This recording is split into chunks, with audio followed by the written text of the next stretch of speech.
To career facts. आज एक new vacancy के बारे में बात करेंगे for the post of security screener, जो कि फ्रेशर्स भी एलिजिबल है।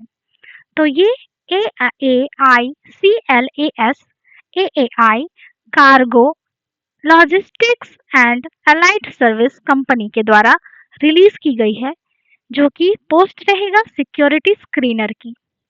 ये एयरपोर्ट की वैकेंसी है।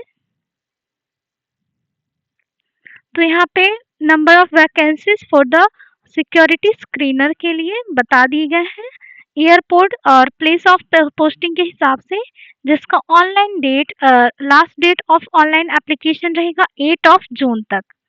तो ये देहरादून में जैसे कि नंबर ऑफ वैकेंसी 17 है और कोलकाता में 25 है, पटना में 37 है और त्रिची में 28, कालीकट में 17 और उदयपुर में 34 वैकेंसीज यहाँ पे रखे गए हैं। तो यहाँ एलिजिबिलिटी क्राइटेरिया क्या है ये जानते हैं। तो for the post of screening security screener के लिए एसेंशियल एजुकेशन क्वालिफिकेशन ग्रेजुएट होना चाहिए कहीं से भी, किसी भी रिकॉग्नाइज्ड यूनिवर्सिटी बोर्ड या इंस्टीट्यूशन से with minimum 60% marks for general या ओबीसी या ईडब्ल्यूएस के लिए। 55% मार्क्स होना चाहिए एससी या एसटी, इससे ज़्यादा हो सकता है मगर कम नहीं होना चाहिए। While filling up the online form, candidates must enter the percentage of marks of graduation in numeric form only 60 या 70 या 80, not in CGPA grade or any other format।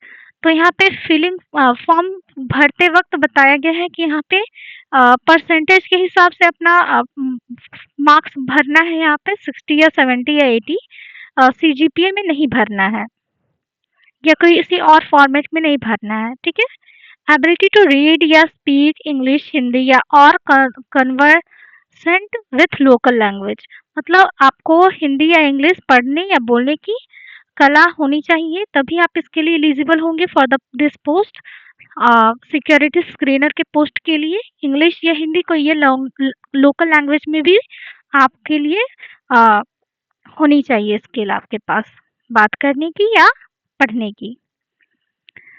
Age limit यहाँ पर बता दिया गया है age on 1/5/2026 should not be more than 27 years, मतलब 27 years से कम होना चाहिए आपका एज, तभी आप इसके लिए एलिजिबल होंगे। और जॉब प्रोफाइल क्या रहेगी यहाँ पे बता दिया गया है। The selected candidates will carry out screening of cargo and inline hold baggage of technical or other means which are included to identify and or carry out other security functions at airport and cargo complexes। तो यहाँ पे बता दिया गया है जो भी मतलब सेलेक्टेड कैंडिडेट्स रहेंगे वो स्क्रीनिंग करेंगे कार्गोज का, और जो भी सिक्योरिटी से रिलेटेड काम रहेंगे आपके सिक्योरिटी फंक्शंस, वो एयरपोर्ट पे और कार्गो कॉम्प्लेक्सेस में आपका जिम्मेदारी रहेगा। तो यहाँ इंपॉर्टेंट डिटेल्स बता दिए गए जैसे कि एप्लीकेशन फी, तो कैटेगरी वाइज यहाँ पे एप्लीकेशन फी डिस्ट्रीब्यूट किया गया है, जैसे कि जनरल और ओबीसी कैंडिडेट्स को 750 रुपीज पे करना होगा, 750 rupees for online filling application, या SC ST या EWS और वुमेन जो रहेंगे उनको 100 रुपये ऑनलाइन पे करना होगा for the filling of application. Excluding यहाँ पे बता दिया गया कि बैंक चार्जेस और अदर टैक्सेस यहाँ पे मेंशन नहीं किया गया है। Fees will be accepted through online net banking या क्रेडिट कार्ड या डेबिट कार्ड या UPI वॉलेट, ठीक है। Check the charges commission applicable for selected mode of payment, the same will be borne by the candidates। fee once paid shall not be refunded under their any circumstances। तो यहाँ पे बता दिया गया है कि ऑनलाइन पे करना होगा आपको नेट बैंकिंग, क्रेडिट कार्ड या डेबिट कार्ड या UPI वॉलेट द्वारा, और यहाँ पे जो भी पे किया जाएगा वो फिर रिफंडेबल नहीं रहेगा किसी भी सर्कमस्टेंसेस पे, ठीक है। तो यहाँ ऑनलाइन एप्लीकेशन कब से शुरू हो जाएगा, यहाँ पे डेट मेंशन कर दिया गया है। ऑनलाइन एप्लीकेशन आप 8 ऑफ मई से फिल कर सकते हैं और इसका लास्ट डेट ऑफ एप्लीकेशन रहेगा 8 ऑफ जून को। ठीक है, तो यहाँ सिलेक्शन प्रोसीजर यहाँ पर बता दिया गया, the candidates are required to submit their online application from latest by 8 of June, मतलब 8 ऑफ जून से पहले आपको ऑनलाइन एप्लीकेशन डाल देना चाहिए through online mode only. No application will be accepted after last date as mentioned above. Last date के बाद आपका ऑनलाइन एप्लीकेशन पोर्टल बंद हो जाएगा, उसके बाद आप अप्लाई नहीं कर पाएंगे इस पोस्ट के लिए। ठीक है, तो यहाँ पे सिलेक्शन प्रोसीजर बता दिया गया है। Only the following documents to be attached with the online application, यहाँ पे बता दिया गया है कि कौन कौन से डॉक्यूमेंट्स लगेंगे और यहाँ का साइज भी बता दिया गया है कि आप ऑनलाइन डॉक्यूमेंट कैसे फिल करेंगे।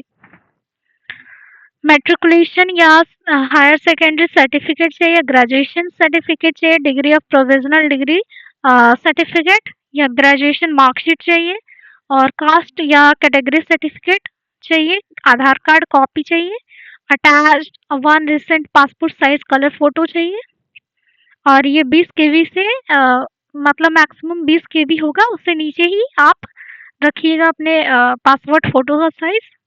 एप्लीकेशन फी ऑनलाइन पे करेंगे और स्कैन्ड सिग्नेचर चाहिए, वो भी 20 केबी से नीचे होना चाहिए उसका साइज। और यहाँ पे short listed candidates will have to submit the medical fitness certificate including following procedures before engagement. मतलब आप सिलेक्शन के पहले आपको यहाँ शॉर्ट लिस्टेड जो कैंडिडेट्स होंगे वहाँ पे आपको ये सब चेक करना होगा और चेक करके मेडिकल सर्टिफिकेट आपको मतलब दिखाना होगा बिफोर द एंगेजमेंट। ओके, यहाँ पर बता दिया गया है कि पे और अलाउंस क्या रहेंगे, आपको किस तरीके से आपका पे स्केल बनेगा।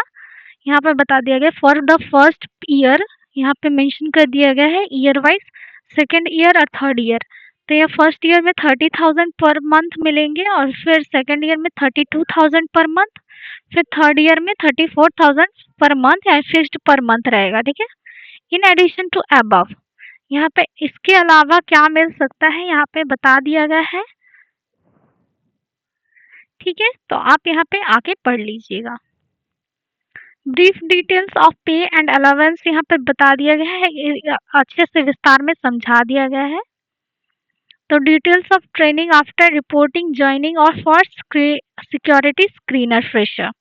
ठीक है, तो यहाँ पे ट्रेनिंग भी करवाया जाएगा। ट्रेनिंग के वक्त यहाँ पे बता दिया गया है कि कैसे कैसे ट्रेनिंग होगी, ट्रेनिंग पीरियड क्या होगा, ड्यूरेशन ऑफ ट्रेनिंग, जैसे कि यहाँ पे ABSCEC इंडक्शन कोर्स, यहाँ पे ट्रेनिंग का नाम दे दिया गया है। 5 दिन का ट्रेनिंग होगा। फिर यहाँ पे रिमार्क करने वाली क्या क्या बातें होंगी यहाँ पे मेंशन कर दी गई है।